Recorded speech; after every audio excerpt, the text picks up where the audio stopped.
যন্তর মন্তরে চলছে চরম স্ট্রাইক, সেখানে ককরোচ জনতা পার্টি হিলিয়ে রেখে দিয়েছে। সোনাম ওয়াংচুক এতদিন ধরে হাঙ্গার স্ট্রাইক করে সেন্ট্রাল গভর্নমেন্টকে নড়িয়ে দিয়েছে। তারা চাপে পড়ে গেছে যে 2029-এ কি হবে। এই জায়গা তৈরি করতে বিরোধীকে 10 জন্ম নিতে হবে। এত বড় স্টেপ সেন্ট্রাল গভর্নমেন্টের দিক থেকে নেওয়া হয়েছে, যেটা আমি আপনাদের সামনে তুলে ধরবো। এবং আপনারা ওই প্রবাদ বাক্য বলতে পারেন যে সাপ ভি মর গই আর লাঠি বিনা টুটি। এই জন্যই হয়তো অমিত শাহকে চাণক্য বলা হয়। আজ আপনারা আরেকটা উদাহরণ দেখবেন যে সেন্ট্রাল গভর্নমেন্ট নিজেও যেটা চাইছিল সেই স্ট্যান্ড পয়েন্টেই রয়েছে, কিন্তু তার পাশাপাশি লাদাখের যে ডিম্যান্ড ছিল সেটাকেও ফুলফিল করা হয়েছে। কোয়েশ্চেন উঠছে, তাহলে যন্তর মন্তরে এই যে সোনাম ওয়াংচুক এতদিন ধরে হাঙ্গার স্ট্রাইক করছেন, সেটা তাহলে কিসের জন্য? ডেফিনেটলি নিট পেপার লিক হয়েছে, 60+ পেপার লিক হয়েছে ধর্মেন্দ্র প্রধানের। তিনি চান যে উনি ইস্তফা দিয়ে দিক এবং তার পাশাপাশি লাদাখ ইস্যু নিয়ে যে ডিম্যান্ড তিনি করেছেন সেটা যেন ফুলফিল করা হয়। দেখুন, প্রথমেই ক্লিয়ার করে দেবো, সোনাম ওয়াংচুকের ডিম্যান্ড এর আগেও ফুলফিল করা হয়েছে 2019-এর 5 আগস্ট, যখন তিনি লাদাখকে ইউটি হিসেবে দেখতে চেয়েছিলেন। ইউনিয়ন টেরিটরি করা হয়েছিল লাদাখকে। আর এখন ইউটি হওয়ার পর লাদাখের মানুষজন যে প্রবলেম ফেস করছে সেটাকে নিয়ে পুনরায় সোনাম ওয়াংচুক আবারও ডিম্যান্ড করছেন। এবং সেই ডিম্যান্ডের মধ্যে যন্তর মন্তরে দেখতে পেলেন যে ককরোচ জনতা পার্টির একটা হাহাকার চলছে, তো সেখানে তিনি চলে এলেন যে ওনাদের সাপোর্টে ককরোচ জনতা পার্টিকে সাপোর্ট করাও হবে আর উনি নিজের ডিম্যান্ডও রাখবেন। একটা হাইলাইট হবে। দেখলেন তো তৃণমূল কংগ্রেসের মহুয়া মৈত্র সেখানে পৌঁছে গেলেন এবং তাছাড়াও বেশ কিছু অ্যান্টি ন্যাশনাল অ্যাক্টিভিটি যারা জড়িত তারাও সেখানে পৌঁছেছিল। কিন্তু আমি যেটা বলতে চাইছি সেটা হচ্ছে যে জেনজি প্রোটেস্ট হবে, বাংলাদেশ হয়ে যাবে, নেপাল হয়ে যাবে, সে তো দূর কি বাত, বহু দূর কি বাত। ধর্মেন্দ্র প্রধানও যে ইস্তফা দিতে চলেছেন সেটাও এই ককরোচদের জন্য নয়, এটা আপনাদেরকে বিশ্বাস করতে হবে। সোনাম ওয়াংচুক যিনি প্রথম থেকে বলেন যে ডিগ্রি ইম্পর্টেন্ট না, নলেজ ইম্পর্টেন্ট, তো এই ককরোচ জনতা পার্টির উদাহরণ হচ্ছে যে তাদের কাছে ডিগ্রি থাকতে পারে, ঘটে জিরো। সেই জন্যই সুপ্রিম কোর্টের সিজিআই বলেছিলেন যে বেকার যুবকরা যারা বেসিক্যালি নলেজে কিছু জানতে পারে না, তারা ঠিকঠাক জানে না, ভুলভাল ইউনিভার্সিটি থেকে পাস আউট হয়ে তারা এখন এক জায়গায় হয়ে ককরোচের মতো চারিদিকে আড্ডা মারে। ভুল কোথায় ভাই, ভুল কোথায়? আমি তো নিজের চোখে এরকম যুবককে দেখি যে বিটেক এমটেক করে বসে রয়েছে, কিন্তু বেসিক বিটেকের আমি তো বলবো ফুল ফর্ম জিজ্ঞেস করলে তারা হয়তো ঠিকঠাকভাবে বলতে পারবে না। মানে সিচুয়েশনটা এইরকম। আমি আপনাদেরকে সিচুয়েশন দেখাচ্ছি, কেন বললাম বলুন তো? আমি এমনি হাওয়ায় হাওয়ায় বলছি না। দেখুন, আমি একটা ভিডিও 30 সেকেন্ডের এনেছি, আর এটা দেখার পর আমি রিকোয়েস্ট করবো সোনাম ওয়াংচুককে যে আপনার ডিম্যান্ড তো কেন্দ্র সরকার ফুলফিল করছেই। কংগ্রেসও যেটাকে নিয়ে আন্দোলন করা দরকার E20, সেটাকে নিয়ে কংগ্রেসও কিছু করছে না। মানে আমরা সবই দেখতে পাই, যেটাকে নিয়ে আন্দোলন করা দরকার সেটাকে নিয়ে আন্দোলন হচ্ছে না, আর যেটা ডিম্যান্ড করা হয়েছে সেটা কেন্দ্র সরকার ফুলফিল করে দিয়েছে। সুতরাং জেন-জি কন্ডিশনে আসার কিছুই নেই। খুব সহজেই সোনাম ওয়াংচুক যে হাঙ্গার স্ট্রাইক করছেন সেখান থেকে আর 1-2 দিনের মধ্যে উঠে যাবেন, কারণ কেন্দ্র সরকার ডিম্যান্ড ফুলফিল করে দিয়েছেন। দেখুন ভিডিওটি।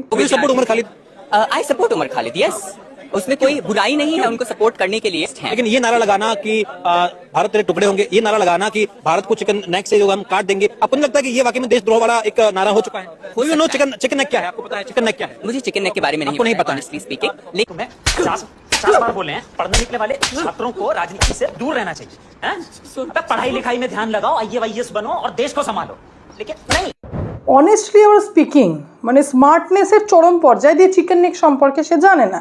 আমি শুধু এই ভিডিও আপনাদেরকে দেখাবো তা নয়, আমি আপনাদের সামনে আর একটা ভিডিও চালাই যেখানে আপনারা বুঝতে পারবেন যে আমি এই দুটো যারা ফেমাস হয়েছে, যে দুটো মুরগি, আমি ওদেরকে নিয়ে ভিডিও করছি না। দেখুন অবস্থা একবার শুনুন। वांगचुक, ये वीडियो मैं केवल आपके लिए बना रहा हूँ। क्या इन लोगों के लिए आपने ये नीट का अनशन रखा था? यहाँ एक लेडी है जो कहती है बस नाम रहेगा अल्लाह का, नाम रहेगा अल्लाह का। अब इस वीडियो को देखिए। और आप भारत जीने लायक नहीं बचा कि हम इस देश में रहें। यहाँ का सिस्टम इतना खराब हो चुका है कि हम लोग को यहाँ पे और जीने में भी डर लगता है कि इंडिया अब रहने लायक नहीं है। अब इनका डांस देखिए।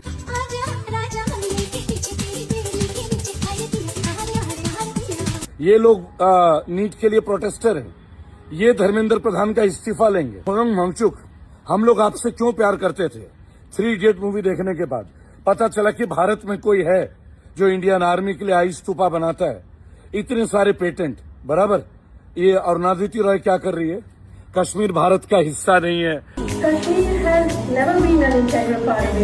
Kashmir was never integral part of India. जो यासीन मलिक के साथ रहता है उसके साथ स्टेज शेयर कर रहे हो। पूनम जी, एक बात बताइए, क्या आप भी इसी बात पे यकीन करते हैं कि कश्मीर हमारे देश का हिस्सा नहीं है? तो उन माओं को जिनको आप नीट में इंसाफ दिलाना যিনি বলছেন উনি কিন্তু বিজেপির ভক্ত নন।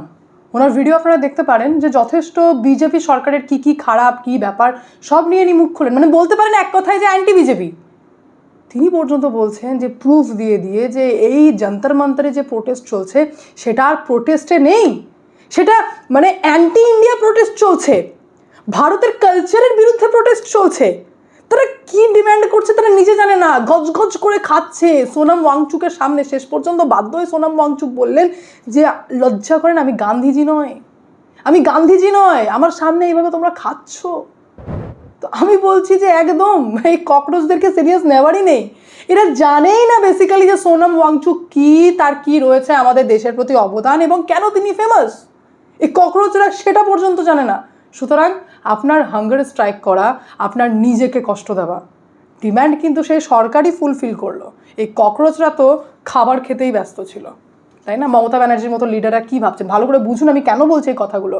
মমতা ব্যানার্জির মতো লিডাররা বসে রয়েছেন যে ককরোচ জনতা পার্টি ঘিরবে, প্রধানমন্ত্রীকে ঘিরবে, তখন তারাও একসাথে জড়িয়ে গিয়ে চলে যাবে হো হো হো হো নামাও পথ থেকে। ওই দিন আসবে না, মানে বসে রয়েছেন যে ইউপি ইলেকশন হবে, তারপর এদিকে ইউপি ইলেকশনে হেরে যাবে, সব শেষ হয়ে যাবে, আমরা তারপর এবার রাজ্যে আবার অ্যাক্টিভ হব পশ্চিমবঙ্গে। ওই দিনও আসবে না, কারণ সেন্ট্রাল গভর্নমেন্টে সব থেকে বড় কথা হচ্ছে যে চাণক্য যিনি রয়েছেন অমিত শাহ, তিনি জানেন যে কোন পয়েন্টে ঝামেলা বাড়তে পারে, কোন পয়েন্টে বাড়তে না পারে। মানে এটা অত্যন্ত বুদ্ধিমানের মতো কাজ করা হলো, যেখানে লাদাখের ডিম্যান্ডও ফুলফিল করা হলো, প্লাস সেন্ট্রাল গভর্নমেন্ট যেটা চায় সেটাও থাকলো, নিজের স্ট্যান্ড পয়েন্টেও সেন্ট্রাল গভর্নমেন্ট থাকলেন। তাহলে আপনাদেরকে ডিটেলস জানতে হবে। সোনাম ওয়াংচুক তো স্ট্রাইক দুদিনের মধ্যে তুলে দেবেন। বিষয়টা হচ্ছে যে Ladakh to be under new article 371 framework. লাদাখকে এবার আর্টিকেল 371 কনস্টিটিউশনাল প্রভিশনের মধ্যে আনা হচ্ছে। স্পেসিফিক যে প্রবলেমগুলি লাদাখের রয়েছে সেই প্রবলেমের সাথে ডিল করার জন্য লাদাখের সমস্ত ডিম্যান্ড ফুলফিল করা হচ্ছে। এবার আপনারা বলবেন সমস্ত ডিম্যান্ড, ডেফিনেটলি নট। সমস্ত ডিম্যান্ড হলে আমি কেন বলতাম অমিত শাহ চাণক্য। চাণক্য নীতি তো এটাই না, চাণক্য নীতি তো এটাই না যে সাপ ভি মর গই আর লাঠি ভি না টুটি।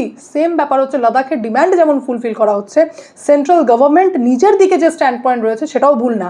আমি রিপিট করে দিই, সেটাও ভুল না, আমি জানাবো আপনাদেরকে ডিটেলস, সেটাও রয়েছে। লাদাখের প্রথমে ডিম্যান্ড ছিল 2019-এর আগে যে আমরা জম্মু কাশ্মীরের সাথে যেহেতু রয়েছি, তো যখন কোনো উন্নয়নের কাজ হচ্ছে তো সেন্ট্রাল গভর্নমেন্টের নজর জম্মু কাশ্মীরকে নিয়ে থাকছে, তারা জম্মু কাশ্মীরকে নিয়ে বেশি কনসার্ন। তো আমাদের উন্নয়ন কোথাও না কোথাও পিছিয়ে যাচ্ছে, তো আমাদেরকে সেপারেট ইউটি করা হোক। 2019 সালের 5 আগস্ট এই সোনাম ওয়াংচুকের কথাতেই, ওনার ডিম্যান্ডেই সেন্ট্রাল গভর্নমেন্ট লাদাখকে সেপারেট ইউটি করা হলো, জম্মু কাশ্মীরকে সেপারেট ইউটি করা হলো। এবার লাদাখ তো ইউটি হয়ে গেছে, তারা প্রথম দিকে খুব খুশি ছিল, পরে দেখছে যে তো ঠিক হলো না, কারণ জম্মু কাশ্মীরের ইউটি হওয়ার পরেও সেখানে লেজিসলেটিভ অ্যাসেম্বলি রয়েছে। খুব স্বাভাবিক থাকা, কারণ লাদাখ জম্মু কাশ্মীরের সঙ্গেই ছিল। কিন্তু লাদাখকে সেপারেট করার পর সেখানে লেজিসলেটিভ অ্যাসেম্বলি নেই। লেজিসলেটিভ অ্যাসেম্বলি নেই মানে লেজিসলেচার নেই, মানে লাদাখের হয়ে রিপ্রেজেন্টেটিভ নেই। লাদাখ তাহলে তার প্রবলেমগুলো সেইভাবে বলতে পারছে না। এবার কেন নেই? কারণ লাদাখকে লেজিসলেটিভ অ্যাসেম্বলি দিতে গেলে, তাকে স্টেটহুড করতে গেলে এক তো হচ্ছে নতুন করে ইনফ্রাস্ট্রাকচারাল ডেভেলপমেন্ট করতে হবে। মানে আমি হসপিটাল চাই, হসপিটাল হয়ে গেলে এরকম তো হয় না। আমি একটা গ্রামে বসে হসপিটাল চাই বললে তো হবে না, সেটাকে আগে তো ব্লক ডিক্লেয়ার করতে হবে, ব্লকের এবার কী কী ফেসিলিটিস তার মধ্যে ঢুকতে হবে। খুব স্বাভাবিকভাবে যে লাদাখকে যদি স্টেটহুড দেওয়া হয় তাহলে সেখানে কোর্ট লাগবে, সেখানে এমএলএদের হাউস লাগবে, অর্থাৎ মানে পুরো স্ট্রাকচার লাগবে, হ্যাঁ না, পুরো স্ট্রাকচার লাগবে, অ্যাসেম্বলি লাগবে। তো ওগুলো করতে গেলে তো আরও 5-10 বছর। আর এইদিকে লাদাখ ইতিমধ্যে তার বেশ কিছু এরিয়া যেগুলো কিন্তু স্ট্র্যাটেজিক্যালি সেন্সিটিভ এরিয়া, আর যা বর্ডার শেয়ার করে এরোর মানে নেপাল ভুটান না, চায়না পাকিস্তানের সাথে, যেটা অলরেডি ভারতের জন্য একটা থ্রেট, তাহলে সেটাকে ডিল তো সরকারকে করতেই হবে। এবার লাদাখ বাসিন্দারা চাইছেন, মানে লাদাখের দিকে দুটো পার্টি রয়েছে, একদম ভালো করে আমি ক্লিয়ার করে দিই যে অ্যাকচুয়ালি ডিম্যান্ডটা কি। লাদাখের বাসীরা যারা রয়েছেন তারা বলছেন যে দেখুন দুটো পার্টি রয়েছে, একটা হচ্ছে দ্য লে অ্যাপেক্স বডি যেটাকে এলএবি বলা হচ্ছে, আর একটা রয়েছে কার্গিল ডেমোক্রেটিক অ্যালায়েন্স। তাদের 4টে ডিম্যান্ড রয়েছে, এটাকে বলা হচ্ছে 4 পয়েন্ট ডিম্যান্ড। প্রথম হচ্ছে তারা লাদাখকে চায় স্টেটহুড, সেকেন্ড হচ্ছে তারা 6 স্কেডিউল স্টেটাসের মধ্যে আনতে চায়, থার্ড হচ্ছে তারা কনস্টিটিউশনাল সেফগার্ড চায়, আর ফোর্থ হচ্ছে তারা তাদের সেপারেট পাবলিক সার্ভিস কমিশন আর লোকাল এমপ্লয়মেন্ট প্রোটেকশন চাই। ভালো করে আমি এখানে আরও বেশি করে ক্লিয়ার করে দিচ্ছি। বিষয়টা হচ্ছে লাদাখের বাসীরা যখন দেখলেন যে স্টেটহুড তো নেই, মানে লেজিসলেটিভ অ্যাসেম্বলি তো নেই, তাহলে পুরো কন্ট্রোলটা কার হাতে চলে যাচ্ছে? খুব স্বাভাবিক, এলজির হাতে চলে যাচ্ছে, বিউরোক্রেসির হাতে চলে যাচ্ছে। তো তারা বলছে আমাদের ওই কথা বলার কেউ নেই, আমাদের ক্লাইমেট চেঞ্জ হয়ে যাচ্ছে, এখানে বাইরের লোকজন আর্টিকেল 370 যেটা স্পেশাল স্টেটাস ছিল সেটা তুলে দেওয়ার পর কি হলো, বাইরের লোকজন এবার লাদাখে চাকরি করতে পারবে। খুব স্বাভাবিক না, অন্যান্য স্টেটে ভারতে যেমন হয় সেরকম লাদাখ হয়ে গেল, সেখানে বাইরে থেকে লোক এসে চাকরি করতে পারবে, তাদের জায়গা জমি কিনতে পারবে। তো তারা বলছে আমরা তো ট্রাইবাল, আমরা তো এমনিতেই সংখ্যায় কম, তো আরও যদি বাইরে থেকে লোকজন এসে হাবি হয়ে যায় তাহলে আমরা তো বিলুপ্ত হয়ে যাব। সেই কারণে সরকারের কাছে স্পেশাল ডিম্যান্ডে ভুল নেই। সরকার বলছে যে লাদাখ কিন্তু চায়না আর পাকিস্তানের সাথে বর্ডার শেয়ার করে, যেটা ভারতের জন্য এমনি একটা থ্রেট। লাদাখে বেশ কিছু এমন এরিয়া রয়েছে যেটা স্ট্র্যাটেজিক্যালি সেন্সিটিভ এরিয়া, যার জন্য সরকার নিজের স্ট্রং অ্যাডমিনিস্ট্রেটিভ হোল্ড চায়। কেন চায়? কারণ 3 লক্ষ বাসিন্দার জন্য নতুন করে যদি স্টেট হুড দিতে হয় তাহলে সেখানে সিএম লাগবে, এবং খুব স্বাভাবিক ব্যাপার যে আবার একটা লাফড়া তৈরি হবে। মমতা ব্যানার্জির মতো সিএম যদি হয়ে যায় তাহলে তো গেল, আবার 5 থেকে 10 বছর, সেটাও আবার কার বর্ডার কার সঙ্গে শেয়ার করছে? চায়না পাকিস্তানের সাথে। এমনিতেই জম্মু কাশ্মীরকে নিয়ে অর্ধেক সময় ঝামেলাই লেগে থাকে, এখন আবার বাংলাদেশ নতুনভাবে উৎপন্ন হয়েছে। তো লাদাখ যদি আবার চায়না এবং পাকিস্তানের মানে হয়ে আমাদের ভারতের জন্য থ্রেট হয় তাহলে তো মুশকিল। সরকার চায় রাস্তাঘাট ঝাঁ চকচকে হবে, সেটা আমাদের কন্ট্রোলে হবে, রাস্তাঘাট ঝাঁ চকচকে করবো, যেখানে সেন্ট্রাল ফোর্স নামানো দরকার ইজিলি অ্যাক্সেস করতে পারে, যেন বিমান ঘাঁটি করতে চাইছে লাদাখে, যাতে খুব সহজেই ফাইটার জেট নামতে পারে। অর্থাৎ কোনো মুখ্যমন্ত্রীর নখরা সহ্য করতে চায় না সেন্ট্রাল গভর্নমেন্ট। কিন্তু লাদাখবাসী কি চায়? যে আমরা ভাই মানে করাপশন হচ্ছে, তো আমরা তো ইলেক্টেড চাই। সেই কারণে সুন্দর সিদ্ধান্ত নেওয়া হয়েছে যে ভোট দিতে চাইছে যখন লাদাখবাসী, তখন তাদেরকে সেই পাওয়ার দেওয়া হলো ইউটি লেভেল ইলেক্টেড বডি তৈরি করা হবে, যার মাধ্যমে এতদিন পর্যন্ত লাদাখের যেটা 2টো জেলা ছিল কার্গিল আর লে, সেটাকে ভেঙে আরও 5টা নতুন জেলা তৈরি করা হলো, টোটাল হলো 7টা জেলার মধ্যে ইলেকশন হবে। তারা সিলেক্ট করবে কাউন্সিলরকে। আমরা ঠিক যেমন এমএলএ চুজ করি সেই রকমই লাদাখবাসী চুজ করবে কাউন্সিলরকে। এমএলএর কাজ কি? আইন তৈরি করা, লেজিসলেচার হিসেবে কাজ করে, সেরকমভাবে কাউন্সিলরের সেম কাজ থাকবে। এমএলএর মধ্য দিয়ে তারা সমস্ত এমএলএ চুজ করে যে তার সিএম কে হবে, সেমভাবে কাউন্সিলররা চুজ করবে যে তার সিইসি কে হবে।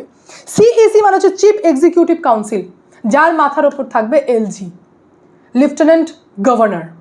এতদিন পর্যন্ত সেই লেফটেন্যান্ট গভর্নরের সমস্ত পাওয়ার ছিল, যেটা লাদাখবাসী পছন্দ করেনি। সেই কারণে লাদাখবাসী বলছেন যে প্রচুর করাপশন হচ্ছে, প্রবলেম হচ্ছে আমাদের জন্য। তো সরকার বলছেন যে ঠিক আছে, পাওয়ার ডিভাইড করে দেবো। এক্সিকিউটিভ পাওয়ার, অ্যাডমিনিস্ট্রেটিভ পাওয়ার যেটা রয়েছে, অ্যাডমিনিস্ট্রেটিভ পাওয়ার এলজির কাছেই থাকবে, কিন্তু তার বাদে যেটা ল্যান্ড নিয়ে প্রবলেম, হেলথ নিয়ে প্রবলেম, এডুকেশন নিয়ে প্রবলেম, রুরাল এরিয়া ডেভেলপমেন্ট নিয়ে প্রবলেম, সেগুলো আমরা ডিস্ট্রিবিউট করে দেবো। যার জন্য 7টা জেলার মধ্যে করা হচ্ছে কি, হিল কাউন্সিল, যেটা 2টো জেলায় ছিল সেটা আবার 7টা জেলায় ডিভাইড করা হবে। ফলে কি হবে যে তারা নিজেদের পাওয়ারকে নিজেরা এক্সারসাইজ করতে পারবে, যার মধ্যে রয়েছে লোকাল রোড, রুরাল ডেভেলপমেন্ট রয়েছে, এগ্রিকালচার, এডুকেশন, হেলথ রয়েছে, ট্যুরিজম, লোকাল ট্যাক্সেশন আর ডিস্ট্রিক্ট প্ল্যানিং। নিজেরা এক্সারসাইজ করো, অসুবিধা নেই। এবারে পুরোটা কি করে ফ্রেম করা হচ্ছে, সেই কারণে সরকার কনস্টিটিউশনাল সেফ গার্ড দিচ্ছে আর্টিকেল 371 অনুযায়ী। আর্টিকেল 371 কনস্টিটিউশনের সিঙ্গেল কোনো প্রভিশন নয়। আর্টিকেল 371-এর মাধ্যমে সরকার প্রভিশন বানায়, যার ফলে বিভিন্ন জায়গার স্পেসিফিক প্রবলেম ডিল করে। খুব সহজেই আপনারা বুঝতে পারবেন যে আর্টিকেল 371-এ গুজরাট আর মহারাষ্ট্র রয়েছে তাদের ডেভেলপমেন্ট নিয়ে। সেমভাবে সরকার আবার নতুন প্রভিশন তৈরি করেছিল আর্টিকেল 371A, যেখানে এই বলতে পারেন এই নাগাল্যান্ডের প্রবলেম ডিল করছে।